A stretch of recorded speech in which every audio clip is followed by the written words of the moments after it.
Hey guys, what is up? It's Dusty here, and welcome back to another crypto video. And you already guessed it, today we're gonna talk about XRP because, well, that's my favorite crypto right now. If it's also your favorite crypto, let me know in the comment section down below by typing yes. And guys, make sure you press that like button to support the channel. Having said that, we are about $200 in profit right now, aka 13.5%. You guys remember us putting in this trade as we did everything together, and things are holding up quite nicely. I am happy to watch it this way. Once more, this is a reminder to never give up. And this is not a plug. I am just quickly saying, we are all anticipating a settlement at one point or another. Jeremy Hogan just made a video about some new US legislation, which is interesting because partially you might say that that's what's keeping the lawsuit right now going on a little bit longer, that there's some other formalities which need to be taken care of before the Ripple v. SEC lawsuit comes to a conclusion. But there was God of Crypto who said, insiders are buying before the settlement will be public. Don't miss it. You know how this will end. Two things to say. One, on my Patreon, I'm creating it right now as we speak, I will be releasing a video explaining to you guys exactly how I will be trading XRP when Ripple reaches a settlement, or I should say it differently, when notice of a settlement comes out. There's a couple of strategies I'm going to deploy to hopefully catch the wave. There's still a couple of discrepancies that need to be taken care of and a couple of flaws in my strategy, but I think it'll most likely work out fine, at least satisfactory to what I'd like. And from the same perspective, I mean, I just need to buy XRP anyway if we are going to increase in price. You'll see exactly what my strategy is if you're over on Patreon. Otherwise, you will not see it. I will never put it out to the public because I'm a little bit afraid that some people are not going to do my strategy exactly correct.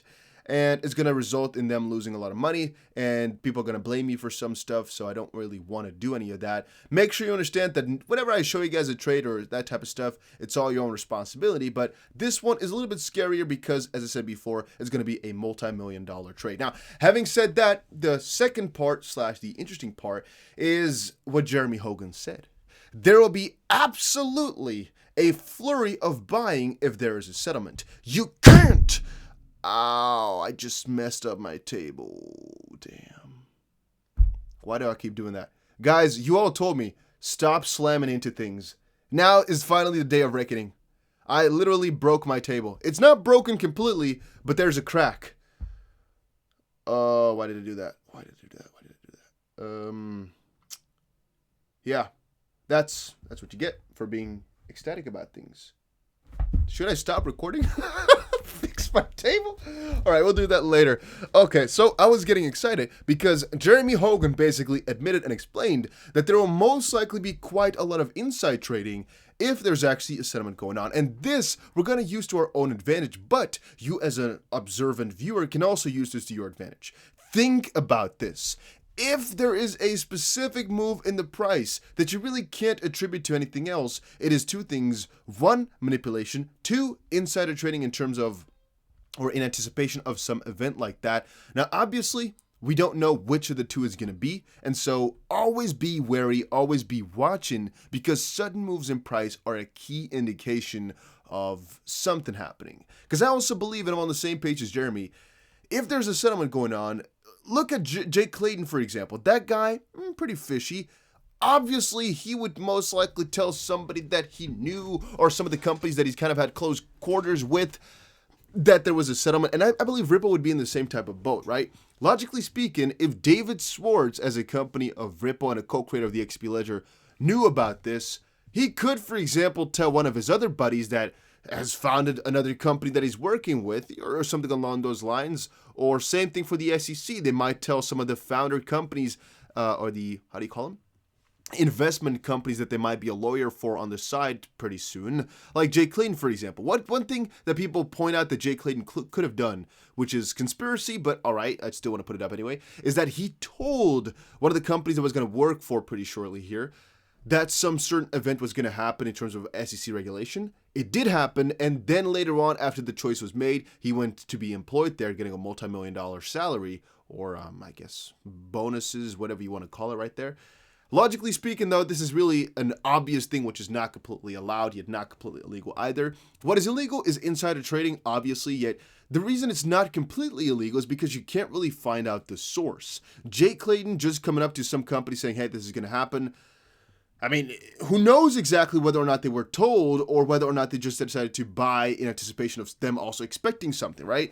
If it's not Jake Clayton or Jake Clayton's direct family or anybody that he could have, really had an association with from that point, it's unprovable. And so me saying it's legal is not the right formulation. It's the thing that you can't really prove it in any way, shape, or form. And the same thing goes for some of the attorneys, I guess, or Ripple's team or anything along those lines.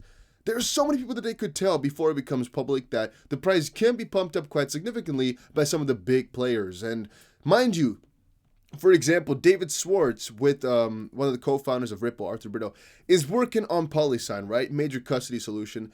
Theoretically speaking, they will have some of the biggest clients in this world just holding their money.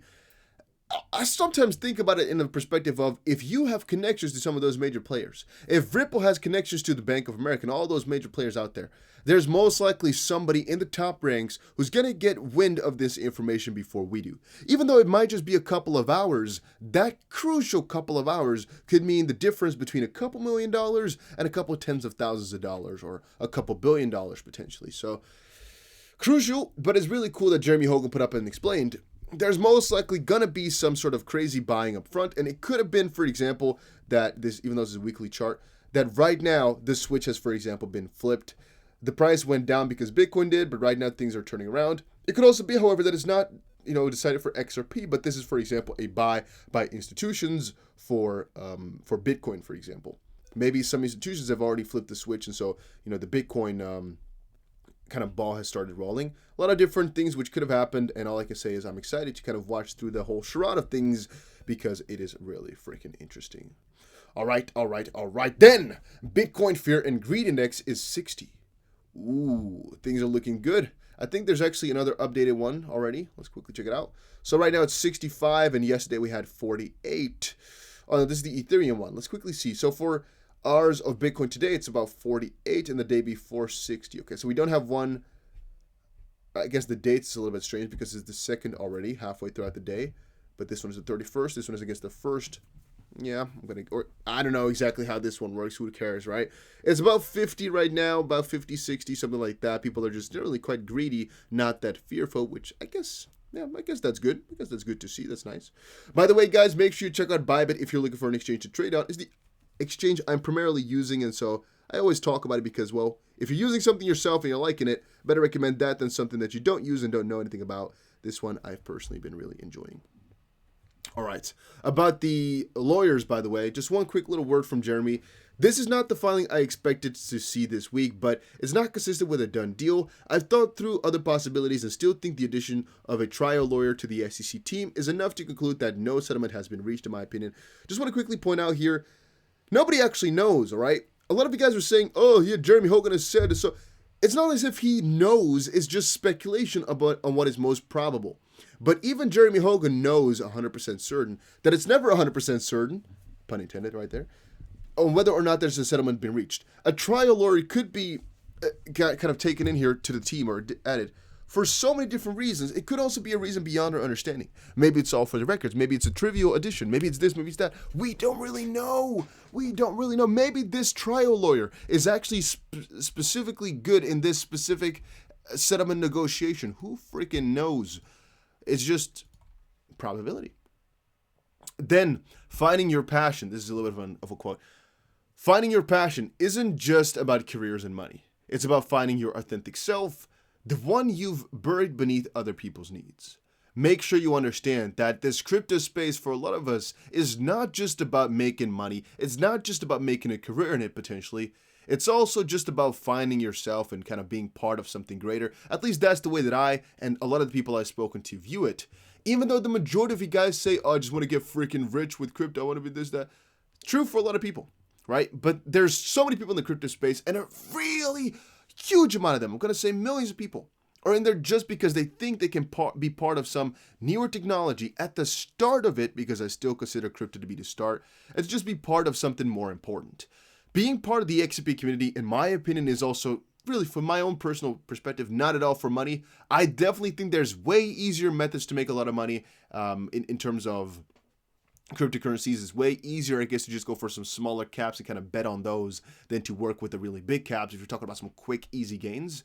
Yet it's also part of kind of being in the technology, which is almost certain to win, and making those bigger moves with bigger technology and having kind of yourself attached to it. Maybe it's just a psychological thing from me, but it's just, I want to kind of feel that, be part of it. And another part, of course, comes in the fact that you're going to have a got to have a passion for some sort of stuff. And I personally think this payment stuff is really interesting to me.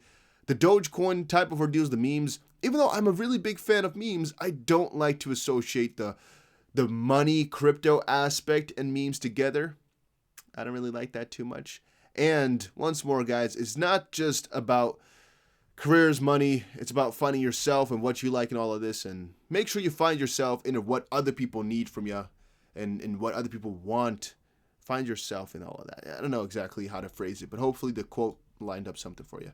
Then Binance has been making some new products. It's interesting to me how Binance and their products are kind of a back and forward between regulation and expansion. It's interesting.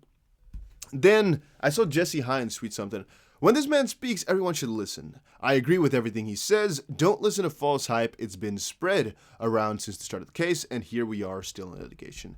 What that means is that James was basically explaining to us why there shouldn't necessarily have to be a settlement, and that others were saying, no, there is most likely a settlement. Jesse is kind of putting the line straight again, saying, listen to James, he's experienced, and no, ultimately, all the hype here is just clouding the ultimate truth. Then Anders put up on Twitter, some people believe 100% in TA, and that everything is reflected in the charts, so no need for fundamental analysis. Some people believe 100% in fundamental analysis, and that TA is nonsense.